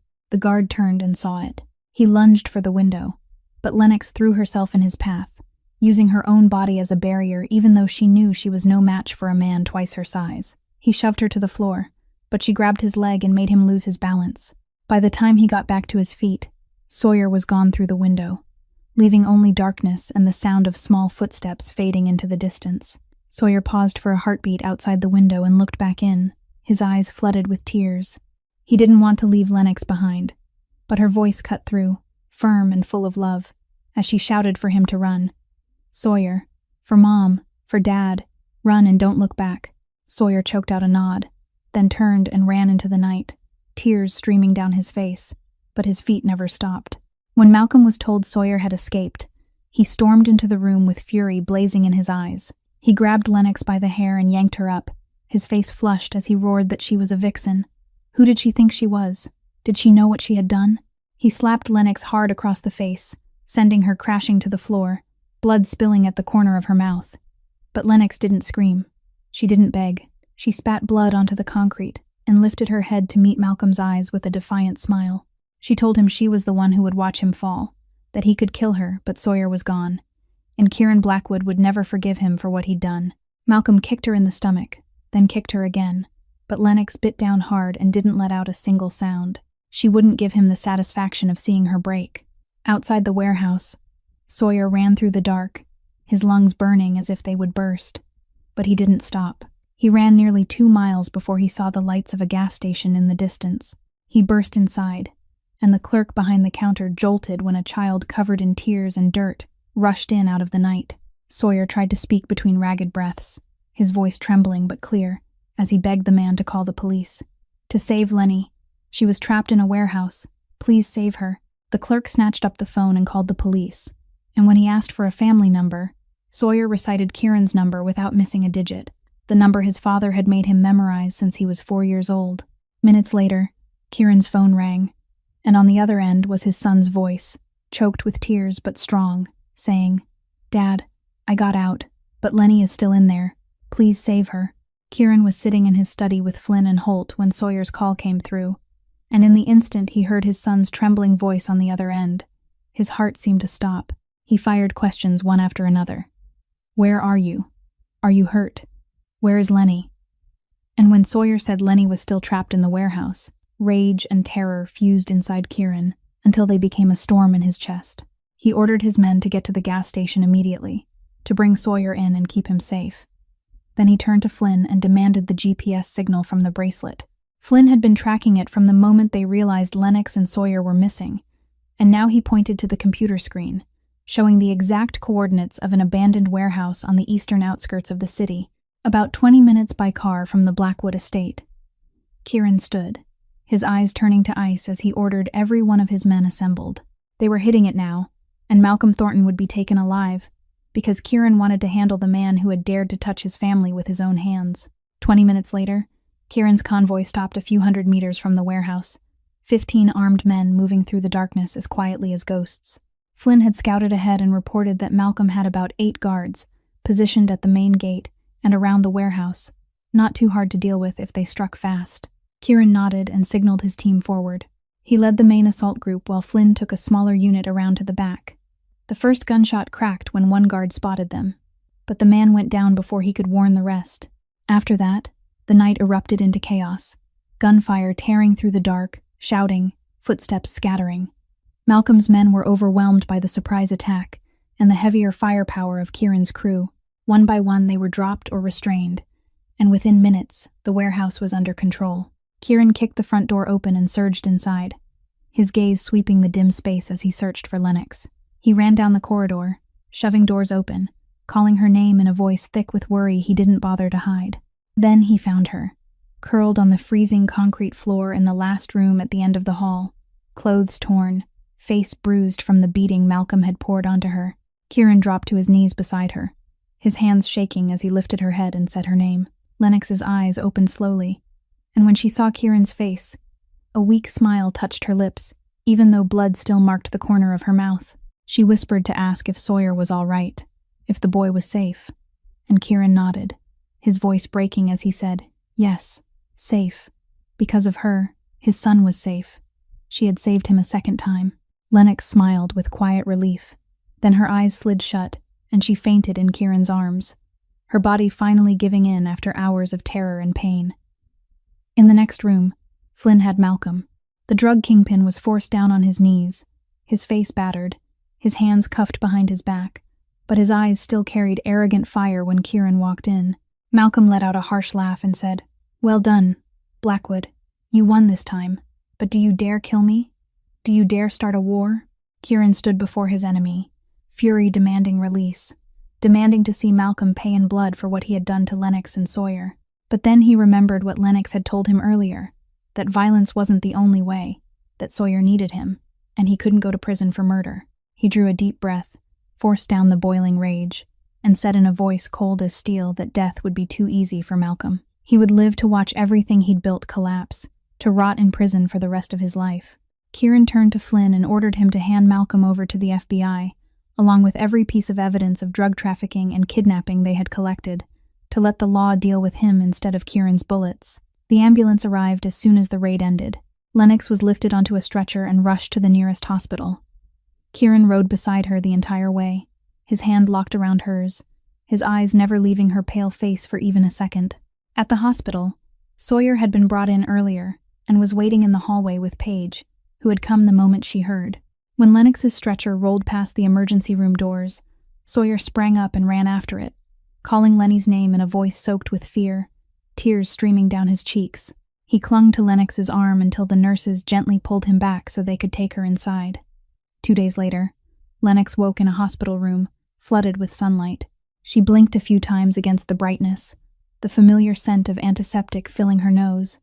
And the first thing she saw was Kieran sitting beside her bed, dark circles under his eyes from sleepless nights, his hand gripping hers as if he feared she would vanish the moment he let go. On the sofa in the corner, Sawyer was curled up asleep, his face peaceful as a small angel. Kieran realized she was awake and let out a breath he'd been holding, telling her she had scared him half to death, that he thought he was going to lose her. Lennox gave a weak smile and said she only did what Genevieve would have done. She couldn't let Sawyer be hurt. Kieran lifted her hand to his lips, pressed a soft kiss to the back of it, and whispered, "Thank you. Thank you for saving his son. Thank you for staying with them." Then Sawyer woke, and when he saw Lennox's eyes open, he slid off the sofa and ran to the bed, throwing his arms around her and sobbing that Lenny was awake. He was so scared, he thought he had lost her. Lennox held the boy close, stroked his soft hair, and told him she was here. She wasn't going anywhere. She promised. 1 week after Lennox was discharged from the hospital, the trial of Douglas Whitmore opened in the Chicago County Courthouse. He was charged as an accomplice to kidnapping, with providing information to a criminal organization, and with several lesser charges tied to his cooperation with Malcolm Thornton. Lennox was subpoenaed as a witness, and even though she had tried to brace herself for days, the moment she stepped into the courtroom and saw the man seated at the defendant's table, her breath hitched as a cold dread washed over her. Douglas looked far thinner than the last time she had seen him, his face drawn and hollow, his gray hair in a rough tangle, his eyes bloodshot from sleeplessness, or perhaps from crying. The swagger and drunken fury he'd shown at the gates of the Blackwood estate were gone. What remained was an old man who looked small and pitiful. Kieran and Sawyer sat in the back row, and their presence became an invisible kind of strength that steadied Lennox as she walked up to the witness stand. The prosecutor began asking questions, and Lennox told everything in a calm, clear voice. She spoke of Douglas providing information about her to Malcolm, of how he agreed to be a pawn in an enemy's hand in exchange for having his debt erased. Then the prosecutor asked about the past, about the relationship between her and her father, and Lennox knew she couldn't avoid it any longer. She drew in a deep breath and began to tell the truth, about a childhood shaped by abuse, about the beatings she endured whenever her father was drunk, about the nights she hid in a corner of the house to escape his sudden, senseless rage. She spoke of the day her mother died, of how her father blamed her for the crime of looking too much like her mother, of how he threw her into the street right after the funeral without a moment's hesitation. She spoke of 5 years drifting, of hungry and freezing nights, of the time she nearly died in the alley behind the hospital if Genevieve hadn't saved her. Her voice didn't tremble. It didn't break. She had cried enough. She had heard enough. Now she only wanted to say the truth, and then finally let it go. When Lennox finished her testimony, the courtroom fell into a silence so deep it seemed to swallow sound. She looked toward Douglas and saw his head bowed, his shoulders shaking as if he were crying. Then, before the court recessed, Douglas asked to speak, his voice hoarse and broken, as he asked permission to say a few words to his daughter. The judge hesitated, then nodded and allowed it, and Douglas lifted his head to look at Lennox with eyes wet and red. He said, "My daughter, I know I don't deserve to be called a father. I know I did unforgivable things." Then he stopped, swallowing as if he were searching for the right words, and what he said next stunned Lennox into stillness. Douglas said every time he looked at her, he saw her mother. The same eyes, the same smile, the same tilt of the head when she thought, that Lennox resembled her mother in every line. He said that when her mother died, he lost half his soul, and every time he looked at Lennox, he remembered her. Every time he looked at Lennox, his heart was torn open with longing. It hurt too much, hurt so badly he couldn't bear it. So he hit her, he threw her out, because he thought if he didn't see her, he wouldn't hurt anymore.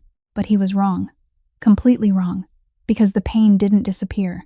It only turned into guilt, into hatred of himself. He said he knew he didn't deserve forgiveness. He only wanted Lennox to know the truth, that he never hated her. He only loved her mother too much, and he was too cowardly to face his grief. Lennox stood frozen, Douglas's words drilling into her mind like needles. For years she had asked herself why her father treated her that way, what she had done wrong, what made her unworthy of love. And now she had an answer, not because she had done something wrong, but because she was the living embodiment of the love her father had lost, a breathing reminder of pain he wasn't strong enough to face. She looked at the man in front of her, the man who had once been the nightmare of her childhood, the man who had left scars on her body and her soul for so many years. But now, she didn't see a monster. She only saw a pitiful man drowned by grief, a father who failed because he was too weak to heal. Lennox stepped down from the witness stand and walked toward the defendant's table, each step echoing through the silent courtroom. She stopped in front of Douglas, met his eyes, and said in a voice calm but unwavering that she did not forgive him. What he had done could not be forgiven.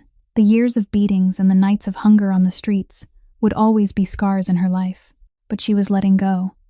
She didn't want to carry hatred anymore because it was too heavy, and she was tired. She told him he had no power over her life now. She had a new family, people who truly loved and protected her, and she would live happily, not because of him, but because of herself. Then she turned and walked away without looking back, walking toward Kieran and Sawyer waiting in the back row with open arms. Kieran pulled her into his embrace, and Lennox cried, not from sorrow, but from release, because at last she could set down the weight she had carried for so many years. Sawyer took her hand and said they should go home, Lenny. And Lennox nodded, smiling through tears, saying yes, home. 1 week after Douglas's trial, the interview they had prepared at last aired on the local news channel. Sarah Chen kept her promise. She told the story truthfully and with deep respect, without bias and without the kind of sensationalism that chases views. The segment opened on the white rose garden at the Blackwood estate, where Genevieve had planted each bush with her own love, then shifted to the three of them seated on the sofa in a warm living room, Sawyer in the middle with Kieran and Lennox on either side. The boy looked far calmer than Lennox had imagined. His eyes lit as he faced the camera and began to speak about his mother. Sawyer said he lost his mom when he was 5, that he held her hand to the very last moment as she lay in a hospital bed, and he remembered her telling him he had to be strong, that he had to live well, because she would always be watching him from heaven. He said that after she died, he couldn't speak anymore, because he was afraid that if he opened his mouth, he would forget his mother's voice, afraid that his memories of her would dissolve if he began to make new memories. He stayed silent for 3 years, living inside the shadow of grief, until he met Lenny. Sawyer turned to look at Lennox with open love in his eyes and said Lenny saved him in the park when he was being bullied, and he didn't know then that Lenny was the very person his mother had saved years before. The boy said his mom had sent Lenny to him. That was how she protected him from heaven, and when he understood that, he knew he could speak again, because his mom was still beside him. When asked about the bullying video, Sawyer went quiet for a moment, then answered in a small but steady voice that he used to think he was weak because he cried, that he used to feel ashamed because he couldn't fight back against the kids who tore his mother's bracelet from his wrist. But Lenny taught him that crying doesn't mean you are weak, that weakness is when you hurt other people just to feel strong. He looked straight into the camera and said he wasn't ashamed anymore. He loved his mom, and he cried because he missed her, and that wasn't something anyone should mock. Kieran spoke too. He said his wife died 3 years ago, and he thought his family would never be whole again, but Genevieve had sent someone to them. Lennox didn't replace Genevieve, but she brought light back into their home. She helped Sawyer find his voice again, and she helped Kieran find faith in life again. The interview aired in the Saturday night prime time slot, and within 48 hours it had spread across the country. Major outlets reposted it with positive headlines. People wrote about a brave 8-year-old who taught adults what real strength looks like, about a moving story of love, surviving loss, and about the strange, beautiful fate that connected 3 once separate lives into a family. The tone online flipped completely. The earlier cruelty and mockery were drowned beneath a wave of support and care. People sent messages of encouragement to Sawyer, praised Lennox's courage, and some even created fundraisers for the homeless charity program Kieran had established in Genevieve's name. Sawyer returned to school with a different spirit. He was no longer a bullied victim. He became an inspiration to his classmates, and the kids who once laughed at him apologized and wanted to be his friends.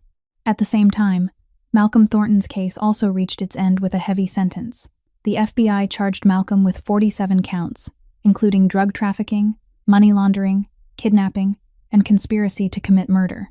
The evidence Kieran provided, along with testimony from Malcolm's own men, who betrayed him in exchange for lighter sentences, left the drug kingpin with no way out. Malcolm was sentenced to 35 years in prison with no parole, and the criminal empire he had built over 20 years collapsed in only a few weeks. Kieran didn't have to lift a hand. He didn't have to fire a single shot. Justice was carried out in the very way Lennox had proposed. When the news of the sentence broke, Kieran stood at his study window looking out at the rose garden, where Lennox and Sawyer were laughing together among the pure white blooms. He whispered to himself that she had been right, that violence wasn't the only answer, and that sometimes light could defeat darkness without bloodshed. Everything had settled. The storm had passed, but Kieran knew there was still one thing he hadn't done, something he had wanted to do for a long time, and something he still hadn't been brave enough to do. A month had passed since the interview aired, and life at the Blackwood estate had returned to the quiet peace it held in those early days when Lennox first moved in. Sawyer went to school happily every day. He had new friends, he was doing better in class, and his laughter rang through the house as if the darkness of the past had never existed at all. Malcolm was rotting in prison. Douglas had been sentenced and had vanished from Lennox's life, and every threat seemed to have been erased completely. But that very peace made Lennox begin to question her place in this home. She watched Sawyer grow healthier and happier with each passing day. He had moved beyond PTSD. He spoke normally. He had settled into life again, and she began to wonder if her work was finished, if it was time for her to leave so Kieran and Sawyer could go on with their lives without needing her anymore. Quietly, Lennox started packing in the little cottage. She folded her clothes into a suitcase, wrote a long thank you letter to Kieran and Sawyer, and made a plan to leave this weekend. She called Paige and told her what she'd decided, but Paige protested fiercely, asking if she was sure, telling her she loved them, so why would she walk away? Lennox was silent for a moment, then said that was exactly why she had to go. She didn't belong in their world. She was only a girl who once survived by collecting cans, and Kieran was a billionaire, a powerful kingpin, and the distance between them was too vast to ever be bridged. Paige sighed and said Lennox always diminished herself like that she deserved happiness, but she was too afraid to accept it. Lennox didn't answer. She only ended the call and kept packing, determined to leave before she could change her mind. On the last night before the day Lennox planned to go, she couldn't sleep. She wandered out to the rose garden behind the estate, where white blossoms opened beneath a full, unwavering moon, their sweet scent drifting through the cool night air. She sat on the familiar stone bench, the same place where she and Kieran had sat talking on the night she told him about her past, and she stared at the brightly lit mansion in the distance with a heavy heart. She had come to love this place. She loved Sawyer like her own child, and she knew she had come to love Kieran too, even though she had never dared to admit it. But she was afraid she wasn't worthy, afraid he only saw her as Sawyer's companion, and nothing more, afraid that if she stayed, she would only make everything more complicated. Footsteps sounded on the stone path, and when Lennox lifted her head, she saw Kieran walking toward her. He stopped a few steps away, moonlight washing his face, as his dark eyes looked at her with feeling he no longer tried to hide. In a low voice, he asked if she was going to leave without saying anything, because he had seen the suitcase in her room, had seen the letter she left on the table. Lennox lowered her gaze, unable to meet his eyes, and she murmured that Sawyer was fine now.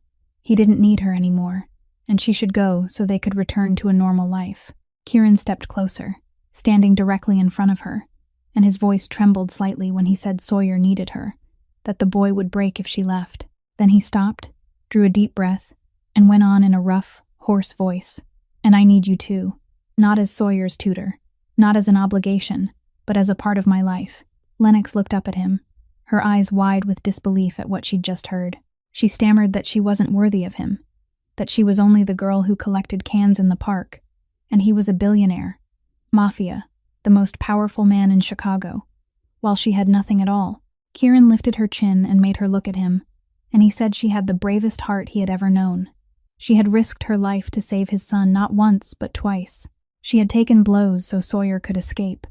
She had brought light back into this house when he thought it would sink into darkness forever. He said Genevieve had loved Lennox before Kieran even knew who she was, that his wife saw something special in her and chose her for this family, and he trusted Genevieve's eyes more than anything in the world. He told her she was the light Genevieve promised would come, the light he and Sawyer had waited for through 3 years of darkness, and he loved her. He loved Lennox Whitmore, not for what she had done for his family, but because she was herself.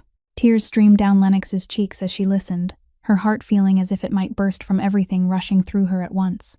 She looked into Kieran's eyes and saw a sincerity that couldn't be faked, saw a love she couldn't believe was real. She nodded, her lips trembling as she whispered that she loved him too, that she had loved him for a long time but had been too afraid to say it. Kieran smiled, the first time she had ever seen him smile so brightly since they met. Then he bent down and kissed her. The kiss was gentle and warm, like a promise, like a new beginning, unfolding in the white rose garden Genevieve had planted with love. When they pulled apart, Lennox looked up and saw Sawyer standing at his bedroom window, smiling and waving at her. The boy knew, maybe he had known for a long time, long before the adults were brave enough to admit it to themselves. Sawyer turned back into his room, took out his small notebook, and wrote that Dad kissed Lenny. Lenny will stay. Then he ran down the stairs and threw his arms around both of them, his voice bright with happiness as he said he knew it. He knew she would stay. 6 months after the confession in the rose garden, life inside the Blackwood estate had changed completely in a way no one could have imagined. That Sunday morning began with bright, ringing laughter spilling from the large kitchen, where Lennox and Sawyer were making pancakes together for the family breakfast. Flour dusted both of their aprons white. Sawyer, mischievous, smeared a little on Lennox's nose and giggled as he took off running, and Lennox chased him around the kitchen island with a radiant smile. Kieran stood in the kitchen doorway, one shoulder resting against the frame, quietly watching the scene with a heart so full it almost ached. He didn't interfere. He didn't step in. He only stood there, savoring the peace he once believed he would never have again after Genevieve was gone. The house was filled with laughter instead of silence now, filled with warmth instead of cold, and Kieran knew it was all because of the woman standing in his kitchen, the woman fate had carried into his family. Their new life brought extraordinary changes for each of them. Lennox had gone back to school and completed the nursing program she'd been forced to abandon years earlier. She was close to graduating, and she planned to work at Street, Mary's hospital, where Genevieve once worked, to carry forward the legacy that woman left behind. The Genevieve Charity Fund Kieran created had helped more than 300 homeless people in the city, giving them food, shelter, and a chance to begin again. Sawyer was doing well in school and had many friends. He was no longer the silent, closed-off child he used to be, but a lively, energetic boy who often told Lennox stories about his day each night before bed. The mansion that once felt cold and shadowed had truly become a home, a place where each person felt loved and where they belonged. After breakfast, while Lennox was clearing the table, Sawyer ran upstairs and came back with a small red velvet box in his hands. He stood in front of Lennox with a seriousness rarely seen in a 9-year-old, then said he had something he wanted to give Lenny. Lennox knelt to his level, curious as she looked at the little box in his hands. Sawyer opened it, and inside was Genevieve's silver bracelet, the one engraved with the words "Light in Darkness," the bracelet Lennox had seen in the photograph on the memorial altar from the very first day she came to this estate. Lennox inhaled sharply, her eyes widening with shock and emotion, and she stammered that this was Sawyer's mother's bracelet, that he should keep it. But Sawyer shook his head and pressed the bracelet into Lennox's palm, his voice gentle but certain, as he said his mom would want her to keep it forever now, that she was family, and that Mom up in heaven would be happy to see her wearing it as its true owner. Lennox held Sawyer tightly, tears running down her cheeks, but they were tears of happiness, and she whispered into his ear that she was grateful, that she loved him, that she would treasure this bracelet the way she treasured the memory of his mother. Kieran stood nearby, his own eyes blurred with tears as he witnessed the moment. Sawyer ran off for a bit, then came back holding something else. It was a drawing he had finished the week before, and kept hidden, saving it for today. The picture showed the three of them standing together in front of the big house. Dad Kieran tall on the left, Lenny with long hair on the right, and Sawyer in the middle holding both of their hands. Above them was a figure of an angel, with golden hair and pure white wings, smiling down at their small family. Beneath the drawing, in the careful handwriting of a child, Sawyer had written that it was his family, and Mom is always here. Lennox looked at the drawing, at Genevieve painted as a guardian angel, and she understood that in Sawyer's heart, his mother never truly left. She was still with them, only in a different way. That afternoon, the whole family went to the cemetery to visit Genevieve's grave. They brought white roses from the garden she had planted, laying them gently on the marble stone carved with the name of the woman who had connected all of them. Kieran knelt before his wife's grave, his voice low and full of emotion, as he said he had kept his promise. Genevieve, their child was loved and protected. He had made it through the darkness and found the light again. He said he had found the girl Genevieve wrote about in her notebook. She was right. Lennox had light, and she had brought that light to their entire family. Sawyer knelt beside his father too. He told his mom that he wasn't sad anymore. He still missed her every day, but he was happy now. Lenny missed her too, and Lenny said Mom was the best person she had ever met. The boy placed another copy of the little family drawing on his mother's grave, so she could see her family from heaven. Lennox knelt last. Her fingers rested lightly against the cold stone, and she whispered the words she had wanted to say for so long. She said, "Thank you, Genevieve. You saved my life twice. The first time in the dark alley 3 years ago. The second time when you sent me to them." She said, "I promise I will love them the way you loved them. I will protect Sawyer with everything I have, and I will make Kieran happy, because you deserve to see him happy." She looked down at the silver bracelet on her wrist, the words light in darkness glinting beneath the afternoon sun, and she smiled. The three of them stood together, hand in hand before the grave, a gentle wind lifting white rose petals into the air like a greeting from heaven. Kieran looked up at the clear blue sky, where soft white clouds drifted slowly, and he whispered 2 words of thanks to the wife who was gone, yet still beside him in her own way. Genevieve once said that light doesn't go out in darkness, it shines brighter. She was right. In Kieran Blackwood's world of shadows, 2 lights arrived, one from the wife he lost and one from the girl his wife saved, and together they would keep shining for each other until the end of their lives. This story gives us a profound lesson about the power of kindness and the way human beings are connected. A small act of compassion, like Genevieve saving Lennox in a dark alley, created a chain of miracles, saving not just one life but many. It reminds us never to underestimate the strength of human kindness, because we never know how many people our actions today will touch in the future. The story also shows that a painful past doesn't define who we are. Lennox rose beyond an abused childhood to become light for others, and Sawyer overcame PTSD to find his voice and joy again. If you are going through a difficult season, remember that darkness doesn't last forever, and sometimes the person who saves you may come from the place you least expect. If this story touched your heart, please subscribe to the channel and tap the notification bell so you don't miss our next emotional videos. A like and a share from you will help this story reach more people, bringing them faith and hope the way it brought it to you.